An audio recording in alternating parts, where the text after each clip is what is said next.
So bro, do you even science? Bros do science.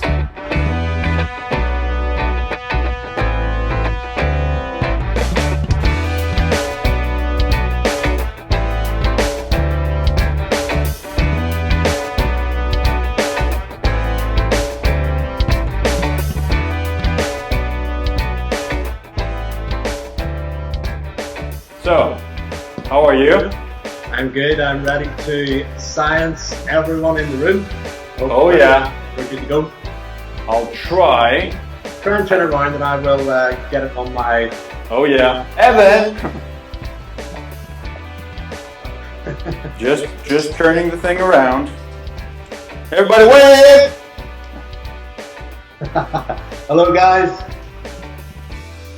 So, I'm really looking forward to speaking to each and every one of you today. I have a lot of gems of wisdom to share about you about the fascinating disease of diabetes and how it relates to exercise, lifestyle, nutrition, medication, psychology, and everything. So I don't know what way I'm going to face here, Rocco. Am I going to face you or face the other way around? Can they hear me okay? Yep. Yeah, they can hear you, but don't tell them anything, but I look better, so, Okay, great. So listen, I will take the lead whenever you're ready to let me go.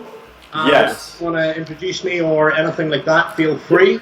Basically, everybody's hyped. Everybody did, because I posted also on the BrosDoScience about your CV. Well, literally, I want to know who Phil Graham is, and if we can go through your baby here, which I call the Diabetic Bible for us practitioners. Yeah, so basically I'm 29 years of age, roll back to whenever I was 16, and at the time my lifestyle was, how could I put it, very unhealthy. I was inactive, I was eating a lot of unhealthy food, I did not exercise, I had never been in a gym in my life, and long story short, I was diagnosed with type 1 diabetes at 16 years of age. Now, almost overnight, I had to make an active choice to take control of my diet, of my lifestyle, of my exercise, because that was one of the key ways that I could maintain and keep my life. If I wasn't going to respect the condition, it wouldn't respect me, and vice versa, and it would have ended very nasty. So I basically obsessed over educating myself around all things diabetes, physiology, exercise, because lifestyle is one of the biggest factors that can be used to control and manage type 1 and type 2 diabetes, as well as reverse all the implications. So basically, I went to university, I studied nutrition, physiology, all with the underlying motivation of this information is going to allow me to live longer. And over that time period, I fell in love with the gym, I fell in love with weight training, and I took to it quite well. I made a lot of mistakes along the way, I had a lot of different learning curves, and throughout that time period, I fell in love with bodybuilding, and I was approached by a number of people to compete, and I competed at a very young age, and I did very well from 17 years of age to 22 years of age, and went and competed all over the world in the Mr. Universe, the Mr. Britain, the Mr. World, at a very, very young age, and I won and competed, and I think my lowest placing, 4th in the Mr. Universe, but I won plenty of competitions, I acquired sponsorship, and all of this I was told was going to be next to impossible because I had diabetes.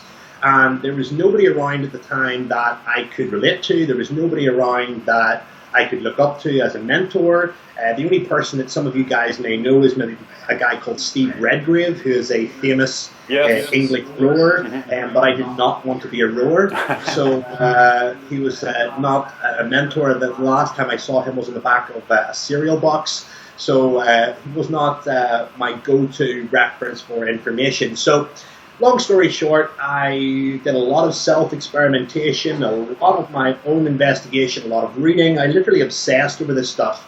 And with the bodybuilding lifestyle, as many of you will know, it requires an awful lot of time and effort. And with diabetes, it takes up a little bit more. I never talked about diabetes much. I never brought it up as an excuse. I never brought it up as something to use as an excuse. And the matter of fact is, a lot of individuals, whenever they hear the word diabetes, they automatically think of the drug insulin. That's the injectable drug insulin. And also people correlate that with bodybuilding, and they think that if you take injectable insulin, you will be a better bodybuilder. Bodybuilders take injectable insulin. And I wanted to ask you about that when we start talking about fitness and training. Yeah, we'll go into a lot of that, but a lot of people you're only a good bodybuilder because you're diabetic. And that was thrown at me for years and years and years. Well, as we'll get into throughout the course of this presentation, diabetes is a catabolic disease. So it breaks down muscle tissue, it breaks down fat tissue, it breaks down everything. In fact, the famous Greek physician Arates of Cappadocia described it as intense thirst and melting down of the flesh and limbs, and that's literally what happens whenever you do not look after your diabetes. The body literally engorges itself and eats itself for fuel. So I overcame that, and I took a massive role in the fitness industry, educating and talking and speaking and working with a lot of different trainers.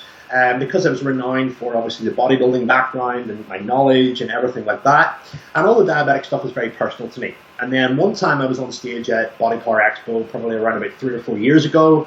And I came off stage and there was a queue of around about 20 or 30 diabetics that basically were asking the same roundabout questions, and a couple of them said you should write a book on it.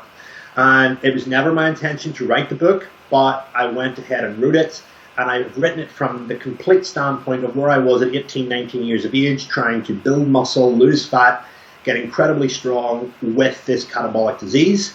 And I've also written it from the perspective of the fitness professional who is working with more people with type 1 diabetes now than ever before. Oh, yeah. So it's a very well laid out, practical read. It's also written in a storytelling way, as I'm sure you've seen already. And I talk some real life facts in it. I also bring in an evidence base behind it, and I discuss opinions. I debate things. I discuss a whole lot of different aspects. So, if you know someone with diabetes, or you have diabetes yourself, or you even coach someone with diabetes, it is an absolute must. I agreed with Rocco to give you guys a discount code of 25%. If you go to my website and type in Rocco25, it will give you 25% off the book, whether you get the ebook for instant access or the paper book, which will be sent out first class. And I really appreciate that. Thank you very much for that. No problem at all. So, as I say, the current information on diabetes is abysmal. If you are diabetic and you want to build muscle and you go to diabetes.co.uk, good luck. You'll not. So I'll tell you this, we started doing a presentation and I went in just short and said avoid starch food and go through the GI and like glycemic index, and it starts with potatoes, and I'm like, can I just find a gun and shoot myself? Put myself a lot of the information that you guys are going to read about diabetes is going to be very generic and aimed towards the lay person. And the last time I checked, the lay person didn't strength train 5 to 6 times a week. So it's very important to understand the context of the information that you're reading and how you apply that. And in my book, I talk about carbohydrate consumption, I talk about higher protein consumption, a lot of things that are typically frowned upon with diabetic nutrition. However, in the grand scheme of things, when you look at an individual that needs carbohydrates for training fuel, carbohydrates for muscle fullness and muscle performance, they are needed. So, it's all about context, guys, and a lot of the information that you read, you have to ask yourself, would this apply in this particular context of an individual that wants to get muscular, strong, and lean? So it's very easy to lose weight, as it is without diabetes, but to lose weight and maintain muscle mass, if not grow muscle tissue into the diet, is much more of a challenge. And that's where the book comes in incredibly useful at trying to let individuals know what is actually going on. Exactly. What's the psychology? What was your psychology? How did you feel when you were 16? And I'll stand in one aspect of the book that you were saying, I was afraid that I'm going to die young, might lose a limb. There are aspects that you're talking in this book. And first of all, that you're not a saint, that you eat, you drink, you're a human being. You're not a saint. Yeah. Well, the book itself, whenever I began to write the book, I I didn't want to come across as the most perfect diabetic in the world, because that's impossible. To achieve perfect balance is absolutely impossible with not only blood sugars but also with behavior in life. And I wanted to relate that to individuals so that I could basically gain their trust as an individual that was basically talking from the heart. And I didn't want to put it across that I eat 5 times a day religiously, my blood glucose never dipped over X, Y, and Z. I go to every hospital appointment. There have been times when I've the night before gone, you know what, I can't be bothered going to the hospital tomorrow. I know I'm okay. I know I should go, but I'm just going to forget about it. And I think that everyone has that degree of negligence sometimes, but bear in mind I had the condition for a long period of time now, and I'm very comfortable with understanding it, and I'm very comfortable with my condition, and I don't certainly recommend that, but I wanted to put it across there that, look, as much of a role model as you may see me, I make mistakes and I slip up too. And I think it's very clear that we get on the same page and we can relate to each other. That's it. Yes. So Phil, what's diabetes? Can we go through that? Yeah, we'll go through diabetes. And I mean, a lot of you guys, first of all, before we get into it, are going to be coaching people with diabetes, especially if you run any form of fitness-based or performance-based service. So it's very important to first of all talk about the coaching etiquette. So how you actually speak to someone with diabetes. And I make this mistake quite a lot. The term diabetic, American people seem not to like that. And I use diabetics all the time. It's a person living with diabetes. That's a much better way to talk about it. You never patronize someone with diabetes by calling them a diabetic. Now in the UK it's fairly common, but when you go to the States, things start to change a little bit. Okay? Now it's very important that you guys understand the basics of diabetes and what's actually going on within the body whenever they come to consult with you. And it's very important to be prepared to adapt to their circumstances, and it's very important as well to collaborate with other clinical experts that you can refer out to, and you can resource and you can use for information, and also send on cases that you can't deal with, because it's important that you respect your scope of practice. Okay? Big word there. Let's look at defining diabetes mellitus. So basically, diabetes is a group of metabolic diseases characterized by hyperglycemia. And hyperglycemia is, in effect, basically whenever too much glucose enters the bloodstream and builds up and up and up and up and up, and there's a problem with the delivery of that glucose out of the bloodstream into the cells. And it results from a defect in insulin action or both. And insulin itself, as many of you guys will know, is a hormone that's produced in the pancreas that's responsible for organizing metabolic traffic. So if you have diabetes, it's incredibly important that you either administer insulin in the form of an injectable syringe, or that you use lifestyle to basically mimic the actions of insulin, whether you're a type 2 or a type 1, and you basically complement both. Or you can use other medications with type 2. So chronic hyperglycemia itself is absolutely devastating to health. The way I can only explain this and describe this is trying to imagine having diabetes almost like having blood flowing down a river, and you have a small stream. And a good quality normal blood glucose will almost be like water flowing down the stream. It will flow down nice and smoothly. However, when you take hyperglycemia and when there's too much glucose in the bloodstream, what tends to happen is it's almost like boulders are coming down the side of the river, and it's gashing into the sides and causing all forms of destruction and devastation along the way. And think of that almost like your circulatory system. Think about that as all the little capillaries, all the little vessels in your eyes and your veins and your kidneys that are literally getting ripped apart and basically opening you up to other complications like articular sclerosis, heart disease, and everything else. So diabetes itself is a massive risk factor for cardiovascular events. Okay? Now, as I said, insulin organizes the use and storage of fuels within our body, and it has a profound effect on carbohydrate, fat, protein, and mineral metabolism. So if you lack insulin, you will have abnormalities in the metabolism of carbohydrate, fat, protein, and minerals. So expect dehydration, expect reduced protein synthesis, expect hyperlipidemia, expect hyperglycemia, expect all these conditions. And as a result of that, we can see a host of complications: eye disease, cardiovascular disease, kidney disease, nephropathy, nerve disease, neuropathy, pregnancy complications, implications with the peripheries, the feet, the hands, all of these things, loss of muscle tissue, ketoacidosis, and much, much more. Now, whenever we look at diabetes in general, the majority of people in the world have type 2, and that is linked to lifestyle. Type 1, as we pretty much thought, is genetic, but again, there are some other factors that haven't been quite discovered yet. There's environmental factors there that can trigger it, a whole host of things that go on. But generally speaking, type 2 is lifestyle related, type 1 is genetic. Type 1, type 2, which is more serious? They're both serious. Type 2, if left untreated, will manifest into a strong form of type 2, which will require exogenous insulin for the rest of someone's life. But lifestyle training and diet can be used to offset that, reverse that.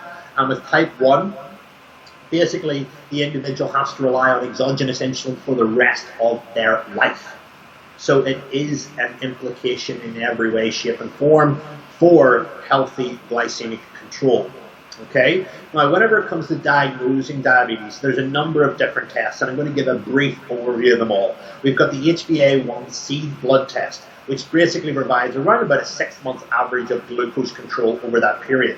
And we're looking for a value in and around 6.5%. And anything over that is sort of starting to imply that there may be a degree of insulin resistance there.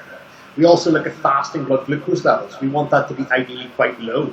And again, anything over 7 millimoles per litre. And again, if you're in America, you'll simply multiply that. I think it's by 80, 84 possibly, to get the milligram per deciliter value. And then we also have random blood glucose samples as well, which is 11.1. If you're testing in and around that about an hour after a meal, there's going to be implications. And that can be further backed up by a 2-hour post-glucose tolerance test, where an individual is sat down, ideally fasted, and given a bottle of, say, Lucozade or some sports drink Gatorade with typically 75 to 100 grams of carbohydrates or dextrose, and the blood glucose monitored after a 2-hour period. And if it has not reduced below 11.1 millimoles per litre, that is going to give off some of the classic signs of hyperglycemia. Okay? Now, worldwide, according to the International Diabetes Federation, we're talking around about 382 million people worldwide, and I think that was the last stats at around about 2013. So we're 2017 now, so that could well be into 400 plus million. Yeah, they're talking about a huge rise till 2020. Yeah, massive rise. And if we look at some of the main reasons why diabetes is on the rise, as we look at some of the implications now with our lifestyle, we see a reduction in physical activity, an increase in workplace mechanization, and we also see an increase in calorie consumption. Now let's look at some of these behaviors and let's look at some of these scenarios. An increase in workplace, a decrease, in workplace mechanization. So for example, you go to the supermarket, you walk in and there's self-service checkouts. That has removed the manual therapy and manual energy job of an individual that would normally stand there from 9 to 6, and it's replaced with a machine. So if you can imagine that individual is now out of a job, and that individual is sitting at home, basically eating ready food, convenience food, that they can buy a meal in Marks and Spencer's or Tesco's or any supermarket, take it off the shelf and cook it, and it's ready in 3 minutes, and it's got 700 calories, then buy a bag of crisps. We didn't have that kind of stuff 100, 200 years ago as much as we did now. That's why we're seeing the dramatic increase in calorie consumption and reduction in calorie output because of some of those main factors. So it's pretty much, a no-brainer as to why we're overweight nowadays, and all this excess body fat is really giving the body a lot of implications and poor signaling and a host of other different metabolic abnormalities to deal with. And insulin, the hormone that we're talking about in particular, cannot do its job as effectively. And again, there's a ton of intermediate factors that are reliant on the effectiveness of insulin to do its job. So it's very, very, very important that whenever I'm talking here, that I'm never talking in isolation, that I'm talking in the grand context of there being a lot of other factors going on, maybe underlying inflammation, in conjunction with genetic issues, in conjunction with lifestyle, in conjunction with a whole go of things. So in general, those assessments save lives and they prevent serious hassle. So, some of the symptoms, again, that could be coming up in particular whenever I was diagnosed, were blurry vision, loss of weight, even though I was eating plenty of calories, extreme thirst, extreme trips to the toilet, breath that smelled like ketones or pear drops, the sweets that you would consume. Other things could be extreme lethargy, sitting about, sleeping in, waking up in the morning. And again, this can have devastating effects for exercise performance and recovery. So, the whole goal of our idea of diabetics being better bodybuilders is out the window. So, moving on from that, we can look at the different types of diabetes. We have type 1, and again, I've already talked about that, but that's involving autoimmune destruction of the pancreatic beta cells. And the age of onset for that is typically around about 16 years of age, children, adolescents, but generally can occur at any age. And it can also occur very later on in life as a condition called LADA, late onset adult diabetes. Okay? And there's complete deficiency in insulin production, and there is a big, big, big nutritional deficit. The individual cannot metabolize food properly, so they're often thin. But there are also cases of individuals being overweight, particularly at the first stages of diagnosis. In terms of type 2 does not involve complete lack of production or zero production of insulin. It still involves insulin production. However, insulin cannot do its job as efficiently, so the cells are particularly resistant to the actions of insulin. It can occur at any age and is typically associated with lifestyle. So that's very important to realize. And again, individuals can be obese, normal weight, or they can be underweight at time of diagnosis. So it's very, very, very important to understand that. And environment as well is a massive factor linking into type 2 diabetes and also poor management of type 1 diabetes. If you look at your household, if you look at the behavior of the individuals that live in your household, whether you're a student, whether you live in a family, whether you live with a partner, there is research to suggest that environment can contribute to type 2 diabetes. So in the setting of whether or not you have a mother and father and a daughter and a sister that eat crap all day long, don't exercise, you are possibly likely going to become the fourth individual. So again, there's a lot of things to consider. As for type 2, let's say the individual doesn't know. What are the first signs he will feel? Well, again, some of those signs of hyperglycemia that we discussed earlier on there. And again, there's a lot of people going around with undiagnosed issues of diabetes, because what tends to happen with diabetes is the side effects that you experience. Sometimes people mistreat them as a cold, as an infection, coming down with something, and they ignore them because they get on with their busy life. And the body can become very adaptable to feeling in a certain way. Yep. So, for example, with my type 1 diabetes, I recall that I had the blurry vision for around about a month, and I did nothing about it. Now, normally what would happen in the case of type 1 is an individual would take a possible ketoacidosis, extremely high blood sugar, or extremely low blood sugar, and pass out either way.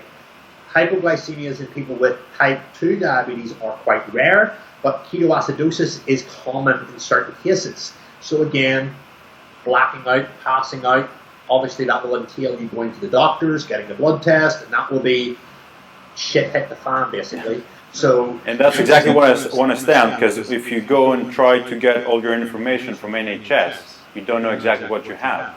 Everything is different, and exactly. We all better. But some people that I train with type 2, and I've got some people with type 1. Everybody is different, and they all had complications when they did not a tailor-made prescription, let's say, with insulin. They just all did the same, and things weren't going that well, and that. Yeah, 100%. And it's important to look at your lifestyle and ask honest questions and say, am I getting enough exercise? Am I active enough during the day? What is my diet composition like? Do I track calories? Do I look at myself in the mirror and do I look physically overweight? Am I holding all my body fat around my central organs? Am I holding my body fat around my hips? Or am I just over-fussing? And I think it's very important to realize that the heavier you are, the more inactive you are, the more stressed you are, the poorer your diet is, the greater chance you have of potentially getting type 2 diabetes. So it's very important to be aware that when you feel out of place, that you're hyper vigilant about going and getting yourself checked. Good. Okay. what do you think? Because I had an amazing talk a couple of days ago with some personal trainers, and I asked, what would you do if a diabetic falls down? And you seemed shake. I know it's a stupid question, okay? And you know what I heard? I'll let him pass. I'm like, okay, bring your body bag with you. Yeah, yeah. Well, I mean, there's various different things that we can do. But first of all, you have to ensure that the individual is diabetic. Yep. So, again, ID tags are important in people with diabetes. Obviously, pre-screening the individual pre-exercise to ensure that they've informed you that they're diabetic. And if they haven't, just look at their wallet just in case you can see anything. Now, it could be either one of two ways. It could either be extreme hypoglycemia, lack of blood sugar, low blood sugar that can be rectified with glucose consumption or the administration of a glucagon shot. Or there can be hyperglycemia, which is extremely high blood glucose and extreme acid ketosis. And, you know, either way, there may be blackout. So, you know, there's a lot of things that the personal trainer may need to overcome legally because, again, I have heard of cases not with diabetes, but where somebody has gone to intervene in helping someone and accidentally hurt them in some particular way, and the individual has then ended up claiming off them. So, you know, it's a tricky one how to actually approach, but let's just say the individual is not going to claim off someone, and let's just say we're in the perfect context of a perfect world here. Oh, yeah. Unfortunately, we have to say that. But if it's a hypoglycemia, if there is still a bit of consciousness, and I had to deal with this the other week whenever I was coaching someone, if there is still a bit of consciousness there, quite simply the best thing to do is administer liquid glucose, not something that's chewable, not a chocolate bar like you're typically recommended. They've already caught on to that now. But liquid glucose, whether that's Coke, whether that's Fanta, whether that's some kind of juice, ideally not something high in fructose, but something high in glucose that gets straight into the system. And not zero sugar diluted juice is not a really good option. So those are really, really, really good options because they go straight in.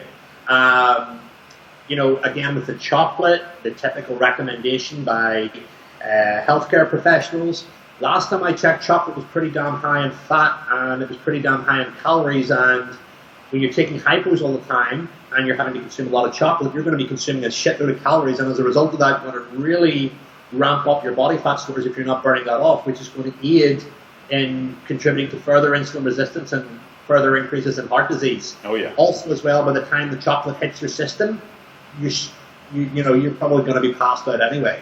Okay. So again, it all depends on the context.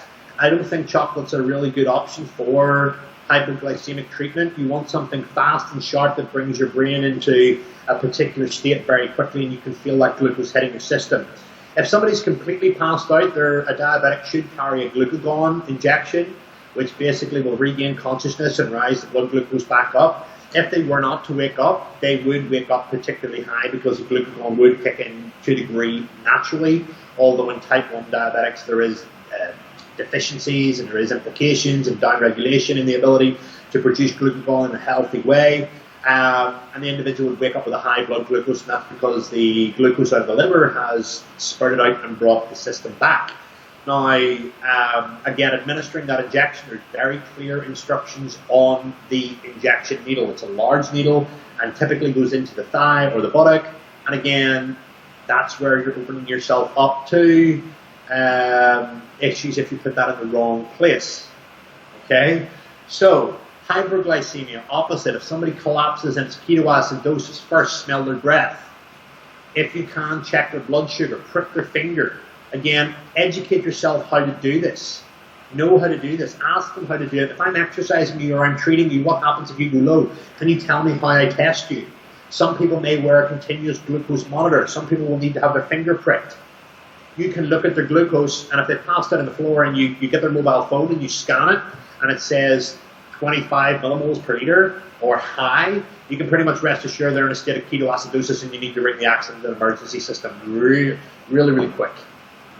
So those are things to do. Do not administer insulin because, again, if you're not controlled in what you're doing, you could mess things up. And again, sometimes as well, the individual may have just passed out because they are suffering from some other health implication, and you go to test their finger and it comes up high, but the reality is they were maybe taking a low 30 minutes ago and they had their hand in a packet of, sugary sweets, and the blood glucose is on the top of the surface of the finger, and they test it and it comes up high, and then there's insulin administered when it doesn't need to be. That's a big that a lot of diabetics face, is the challenge of making sure they have clean finger sample sites. Okay? Awesome, thank you very much. Can we talk about gains? Yeah. Training, diabetics. Yeah, so generally speaking, exercise, okay, let's classify this into type 1 and type 2. Yes. So I'll talk about this very generally, and I do talk a lot about this in the book. But when it comes to exercise, with type 1 in particular, exercise is a hindrance to glycemic control in type 1 diabetes. Exercise is of benefit to glycemic control in type 2 diabetes. And again, we can talk about the different types, we can talk about the duration, the intensity, and the frequency. But let's start with strength training, with type 1 and type 2. So, strength training is a stressful stimulus.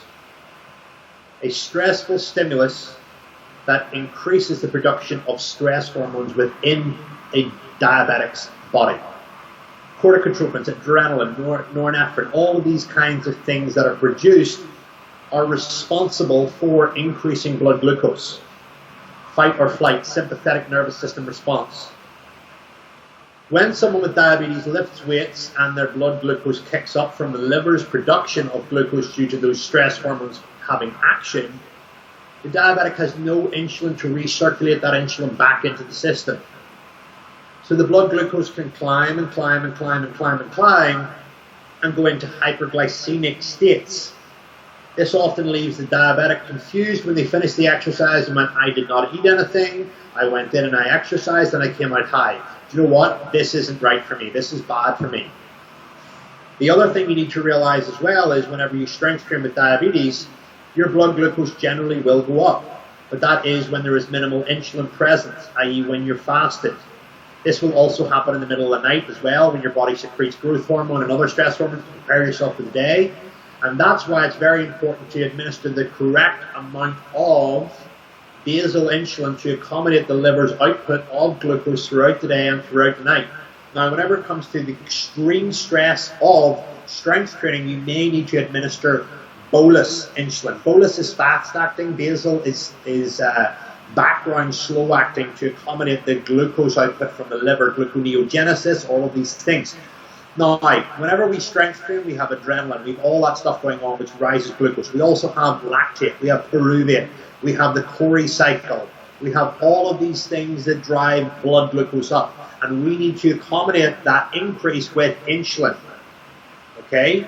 Now, bearing in mind, it all depends on whenever the diabetic enters the weight room. What is your blood glucose before you go in? If you go in high, in a stress state, and you go in and exercise on top of that, you are going to, without a shadow of a doubt, drive your blood glucose super high. Okay? So whenever you drive your blood glucose super, super high, what can happen with that is it gets higher and higher and higher and higher. So a better strategy would be to look and go, right, okay, my blood glucose is high, I'm going to administer a small amount of insulin to bring my blood glucose down. And when I bring my blood glucose down, what I'm going to do with that is I'm going to watch and wait and see how much insulin I need to administer throughout the weight training session. Okay? Now, if I go into the training session low and I go in to train, if I started to strength train, what would typically happen is my blood glucose would go up naturally. So I can actually go in with a low without administering insulin, and my blood glucose would go up very quickly. Now, I don't recommend that you go into the strength training room and do that straight away. What I actually do if you are low, and this is very useful for diabetics that are dieting or that are in a contest prep phase, is to do a small amount of high intensity interval training, 5 minutes. That will spike adrenaline, that will spike everything up, and that will cause your body to increase its blood glucose levels. So you can tactfully increase blood glucose levels without having to actually take any carbohydrate. And we have to look at this from the perspective of an individual that's dieting for a bodybuilding show, a photo shoot. We do not want those excess calories from glucose just to treat hypos. We want to have glucose in at the right time, at the right place, and if it's not there, we are going to impede on our body composition efforts. Now, in type 2, we have to bear in mind that whenever it comes to looking at muscle tissue as a benefit towards diabetes, we need to realize that muscle tissue is one of the biggest sinks and disposal sites for glucose. Okay, so it stores glycogen. Whenever we contract, we bring a particular glucose transporter called GLUT4 to the surface of the muscle tissue, which works independently of insulin and can help accommodate glucose control. With type 2, with there already being some form of insulin present, okay, then what we tend to find is that with that insulin present, we can take advantage of the weight training, and the weight training is really going to help us manage our glucose a lot better. It's also as well going to bring our blood glucose down. We bring our blood glucose down, we offset all the implications of diabetes. Does that make sense? Yes. So it's very important that we look at weight training as a complementary therapy to type 2, but a confliction to type 1. That doesn't mean type 1s can't do it. What they have to do, type 1s must be able to administer the right amount of exogenous insulin to accommodate the increases in blood glucose that arise from the stressful response of strength training. Okay? Okay. Do you want to check about a hypoglycemic rebound in type 1s? So hyperglycemic rebound. Okay, so again, that's typically going to occur towards the middle or the end of the weight training session, and then it typically will fade off.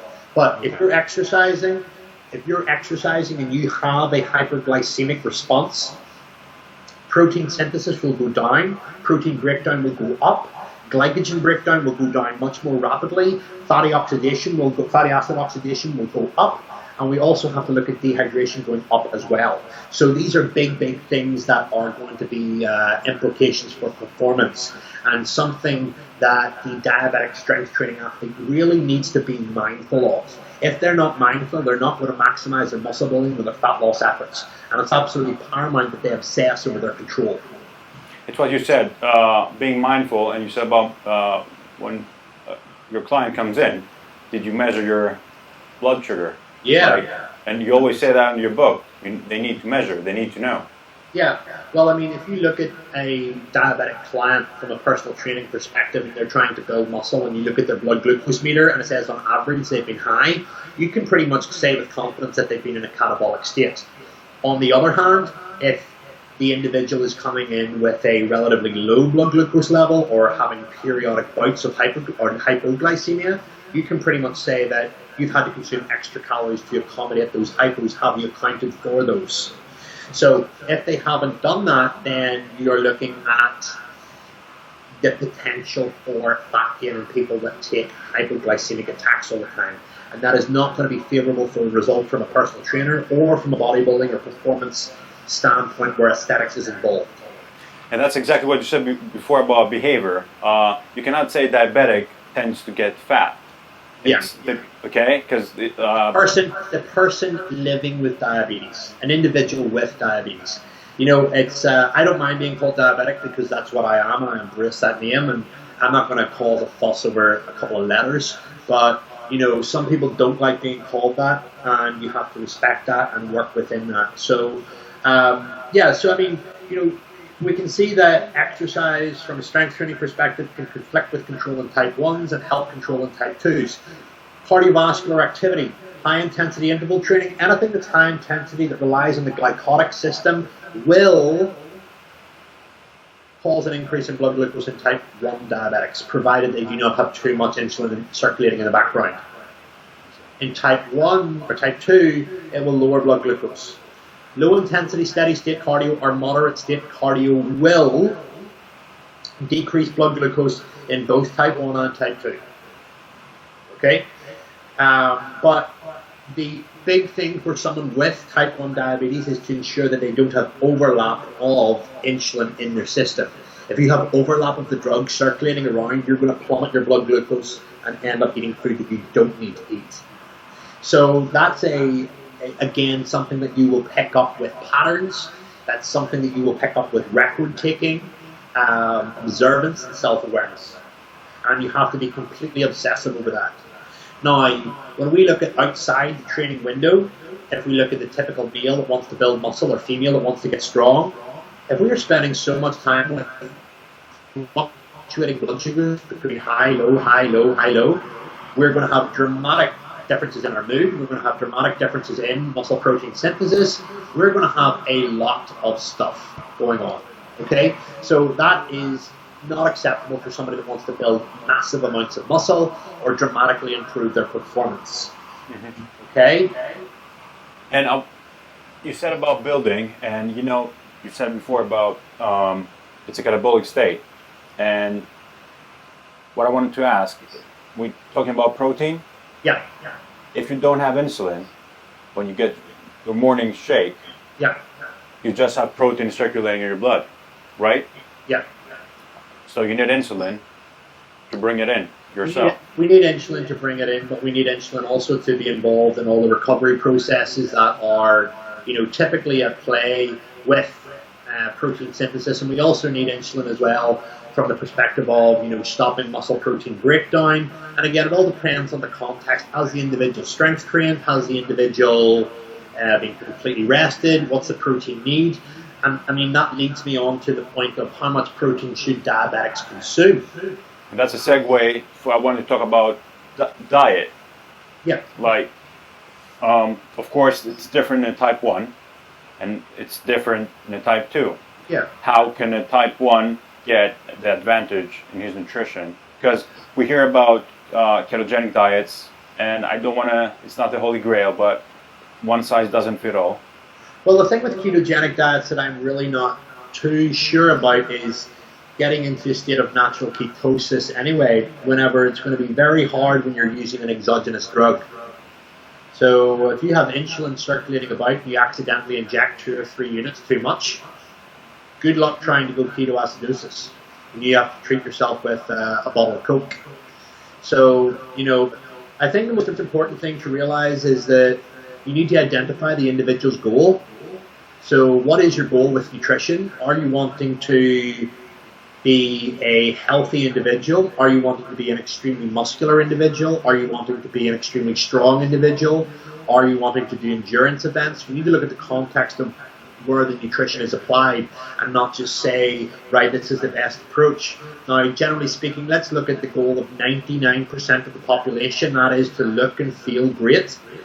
So generally speaking, strength training, cardiovascular activity, the ability to enjoy delicious food from all around the world at various different locations, the ability to be non-restrictive and have full adherence of your diet is going to have to include carbohydrates there, because there's, last time I checked, a wide range of delicious foods that contain carbs. Well, the carbs make you fat, but you know that. So we have to look at the context of energy balance. And it's very important to realize that energy balance is absolutely essential in order to promote optimal body composition. But somebody with diabetes has implications with energy balance. One, they're in a negative energy balance when they're high because the body's not utilizing fuel and we leak calories through the urine. Secondly, as well, we're breaking down muscle tissue that's actually lowering our metabolic rate. 3, if we over-consume or over-inject insulin, we have to take in extra carbohydrates and extra calories to accommodate the low blood glucose. So, in a nutshell, I mean, people ask me what's the secret to diabetes control, and the answer is to obsess over staying within range. If you stay within range, you're trying to think of, this is my pancreas. One of them. I have 2 pens. I've got a blue one and I've got a grey one. This is the bolus, the fast-acting one, and then the other one, the grey one, is the slow-acting one. So, I have manual control over my blood glucose, and it's like a seesaw. The minute that slips out of range, I'm in trouble.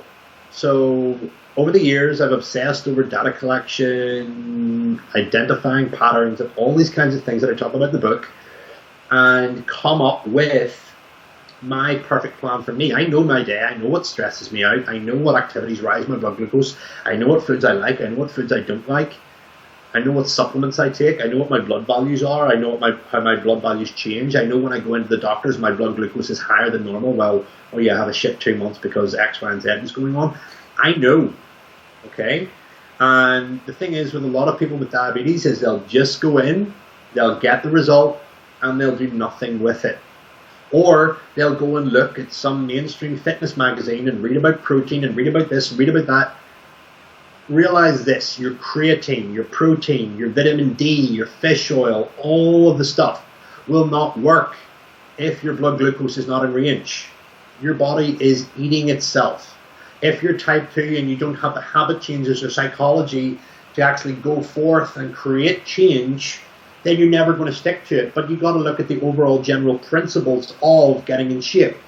Adherence, psychological adherence, calorie balance, physical activity in the gym and outside the gym, stimulus, how long are you training for, how frequently, how heavily, what moves, what are you training your brain with, what are you training your muscles with, and then also rest, stress management as well. Stress is a massive factor that will affect blood glucose. And it's what you said in the book that you might try, but you need to have positive people that can reinforce your faith into what change you're trying to create, because every change creates a chaos. And some people, when they see that chaos, are like, oh, I'm stepping back, I cannot do that. Yeah, it amazes me how many people surround themselves with negative people every single day, and it's entirely their choice. And to understand what stress does to your body from a diabetic perspective with blood glucose, I get to see how different types of food affect me. I get to see how different types of situations affect me, blood glucose wise. That would be happening in the normal me, but my pancreas would automatically be controlling. Okay? So it's the same with things like if it fits your macros and stuff like that. While a flexible style of dieting may work for some individuals, while it may be good, you try consuming 100 grams of carbohydrate from sweet potato versus 100 grams of pizza and see how that affects your blood glucose. That would affect my blood glucose for 24 hours. Now you imagine an individual that lives off pizza, doesn't exercise, eats crisps and sweets and drinks all day long, sits in a lorry and drives forth a couple 100 miles and does work. Can you imagine the stress that their organs are under? Their system is under, and they've no way of burning any of that fuel off, and it just sits and builds and builds and builds. And as many of you guys know, fat tissue isn't just a storage, it's an endocrine hormone. It produces hormones. And the more of it that you have, you're going to have a host of implications there. You're going to have a ton of excess estrogen. You're going to have a ton of underlying cytokines and inflammatory chemicals that are basically causing havoc to your natural state. So, you know, I like to try to keep my diet as minimally processed as possible. Do not get me wrong. I include a little bit of junk in my diet. And when I include junk in my diet, I respect principles. I live off principles. I don't live off a set plan. My principles are at the moment 2,900 calories, 10,000 steps per day, 8 hours of sleep per day, and that does not necessarily have to be every single day. I can get 6 a day and then double up on another day. I strength train 5 days per week. I try to go as heavy as I can with my strength training. I do 3 or 4 mobility drills a week. And I also take a day to myself where I do not look at technology on my phone. Stress.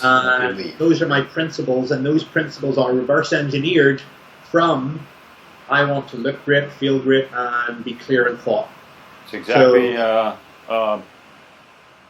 your guide, your muscle and fitness guide on your book.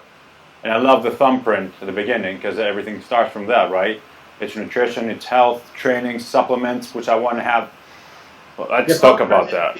The actual thumbprint represents where blood glucose is normally sampled from. Can we talk supplements? Yeah. So generally speaking, in terms of supplementation, again, type 1, type 2, different context to consider. Has the individual with type 1 got underlying kidney issues, underlying liver issues, underlying circulatory issues? Again, let's look at the supplements that basically should be in everybody's cupboard. But again, it's supplements we're talking about. They're not truly essential. So generally speaking, I think a multivitamin is important for someone with diabetes due to the fact that they've got fluctuating blood glucose levels. And with fluctuating blood glucose levels, you're much more likely going to be in a deficiency of some form, or you're going to have increased requirements. Vitamin D, fish oil, again, you could argue with vitamin C and vitamin K and certain antioxidants because of the increased oxidative stress. But again, there's so much lacking evidence and information in conjunction with strength training to say with absolutes, but based on the cost to benefit ratio, it's negligible, and I think that she could be consumed anyway. Things like creatine, 100%. If your kidneys can handle that, the reality is creatine will make you stronger, it will make you lift more weights, it will increase your muscle size, it will increase glycogen storage. All of that aids glycemic management the last time I checked. Secondly, as well, recovery. You can enjoy training better. You can handle the stress better. Your work capacity increases. Other things as well. Magnesium. Again, magnesium deficiency is quite common in people with diabetes. I use magnesium myself every night before bed. I salt my food with a good quality Celtic sea salt. I think it's important to do that. Again, with diabetes constantly high all the time, your body has increased hydration needs, electrolyte needs. And you think of whenever you're high and having a hypoglycemia, that will affect the muscle chemistry. Okay? If the muscle chemistry is affected, you're not going to get optimal firing of your muscle fibers. You're not going to get optimal recruitment. So say goodbye to your 200 kilogram bench press. Why did you just say that? You just ruined my day. Well, it's a neurotransmitter. That's what I always say. If you don't have the mailman delivering mails, there's why trying? And supplements are called supplements, not instead of. Sometimes we forget that, and we're basing our whole. Supplements are generally more important in people with diseases like diabetes, where there is going to be gaps in nutrition that really could be super concentrated and given at the appropriate time. I think that's important. But again, if I showed you my supplement cupboard, I mean, literally fish oil, vitamin D, magnesium, creatine, and that's it, really. And caffeine. I'm a big caffeine fan. Oh, yeah. Amen. So, I mean, other than that, I use a little bit of alpha GPC for mental clarity and stuff. Whenever my blood glucose goes high, you know about it. So, my concentration levels tend to dwindle a little bit, but it's an ongoing battle and an ongoing experiment. But you know what? I've never played the victim with diabetes, and I got to get on with it. I got to deal with it. And there's so many people that I work with and that I deal with and that I see and I hear of on a daily basis that shut it off. If you shut diabetes off and let your blood glucose climb and eat whatever you want and live the way you want, you're going to die very quickly. There's no doubt about that. And if you want to do that, that's entirely up to you, but I like life too much, so I'm going to stay here. And that's why I love your book, because it's exactly what I said, that it's not a lab, it's somebody that can understand the book. It has lots of context, and people can read it and understand. Practitioners, diabetics, people that work with diabetics, people that want to learn what diabetes is. It's an amazing tool, and literally thank you for that, because I was digging. And diabetes as well, when you're talking about it there, I mean, you look at insulin, you look at all those hormones, they are the chief hormones that are involved in body composition and growth and development. There's a lot of stuff going on there, and I'm putting together the membership site at the moment for people with diabetes and fitness coaches, and we're looking at deeper things like testosterone and estrogen and their effects on insulin sensitivity. And it's such a complicated, multifaceted disease that there are just an enormous amount of factors that interlink that affect blood glucose control and insulin secretion and insulin action. Phil, thank you very much. Guys, any questions? Yes, please. You hear it too much? Come here. He's a really handsome man, okay? Hello, mate. You all right? Hello, how are you? Yeah, basically, Kevin Hall was on Twitter recently, and he posted a graph that showed since 2000, sugar consumption has apparently gone down in the States due to the kind of sugar message with high fructose corn syrup. but obesity and type 2 diabetes has gone up. And he postulates that that's simply due to the calorie surplus. And you could eat a bodybuilding clean diet of sweet potatoes, chicken, etc., and still get type 2 diabetes if you were in a chronic calorie surplus. And I just wondered what you'd say about that, because he's obviously, I come from a background talking about the microbiome of the gut and actually looking at the individual nutrition of the person, but he's saying calorie surplus could equal diabetes type 2. Would you agree with that? Yeah, 100%. When you look at the way excess calories are stored in the body does not like excess energy being stored. And like I said earlier on, if you look at the particular lifestyle of those individuals that are chronically over-consuming calories, sitting about all day, from a physiological standpoint, there's a lot of traffic coming in and very little ways of dealing with it.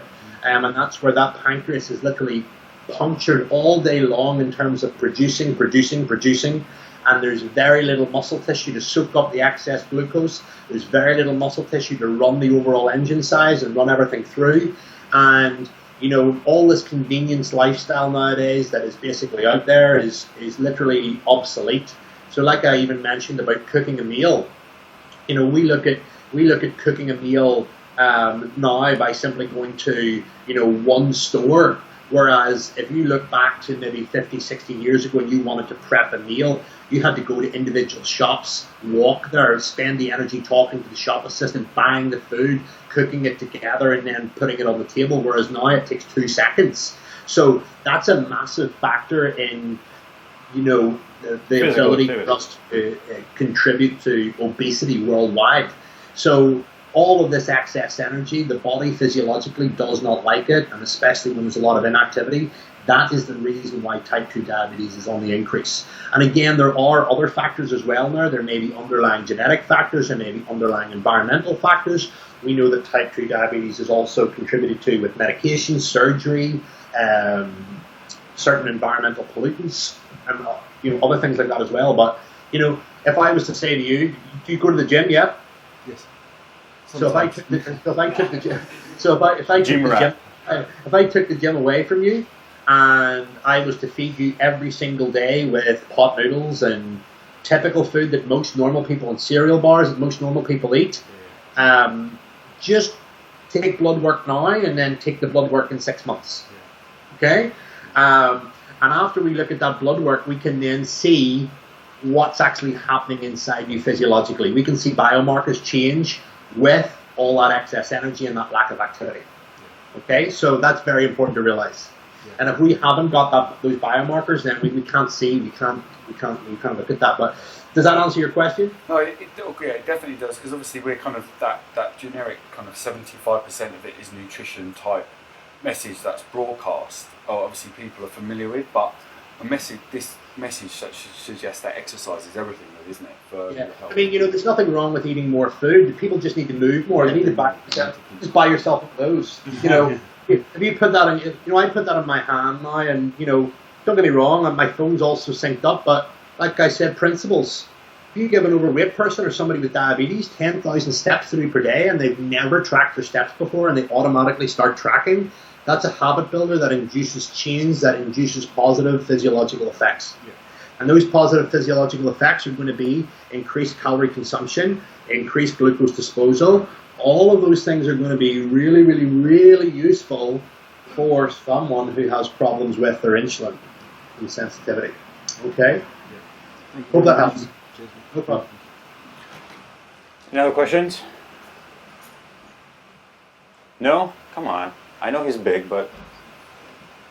If there's even anything there, it's general fitness or anything as well, feel free, or coaching or programming or anything. No problem. I want to ask about IGF-1, and because everybody concentrates on insulin, right?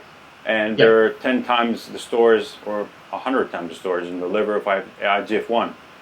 Do you think that has a correlation with treating diabetes or making diabetic life easier? Well, I mean, in terms of treating diabetes with IGF-1, I mean, IGF-1 as an isolated drug is very carcinogenic in many cases, and I'm not aware of any dosing protocols or anything at the moment that have been safely proposed or tested in humans with diabetes. So only mice. Yeah. I couldn't comment on that. I know, obviously its actions on muscle growth, and again, you will get bodybuilders that will use isolated IGF-1, and there's a lot of reports anecdotally that, again, within the community of bodybuilding, that don't make it into the research, but that end up carcinogenic or with some form of cancerous tumor after years of use. So, I couldn't comment on that specifically, but we know that taking insulin itself, the main hormone that is either not present or inefficient or inactive or resistant, will deal with it acutely, and we need acute management of blood glucose there and then for food consumption and survival. Yeah. Okay, I'm on a roll here. CrossFit. High intensity training for type 1 in the low? Yeah, CrossFit would be high intensity for sure. There's an article on this on the website. I had a great CrossFit guy contribute from Australia with type 1. CrossFit is very demanding, and also as well with diabetes. I mean, for those chiropractors listening, with diabetes and elevated high blood glucose levels over periods of time, we see increased glycation of the joints and poor flexibility. Okay? Poor flexibility, poor mobility, poor exercise performance. We're not going to be able to get into that overhead squat. We're not going to be able to get into those thrusters. Okay? So we gotta look at that again. Look at your client's blood glucose monitor. Over the last week, okay, you've been sitting at 12 millimoles per liter. You're going to perform like shit today if you would have come in at 7. Okay? So, I can tell you, I can back that up with my own personal experience. If I have a night where I wake up high and I've been sleeping with a high blood glucose all night, I literally need to spend 30 minutes doing mobility work. The muscles literally just gum up. Your brain is fatigued. You've a lot of oxidative stress going on. You're potentially dehydrated. Glucose can't get into the cells. You've been relying on sort of ketones and amino acids to keep you going. And that's exactly what practitioners need to know, that it's not mobility, it's just physiology. It cannot move. Yeah, big time. It's not mobility, it's entirely correct. And, again, if somebody has an overuse or overstrain issue and they have diabetes, that's not going to repair itself too quickly. And we add to that the low-grade inflammation, we're going to have more issues and we're going to have prolonged recovery. So, yeah. Any questions? You were amazing. You covered everybody here. No questions is a great thing. It means that... Yeah, exactly. Last thing. Where can we find this book?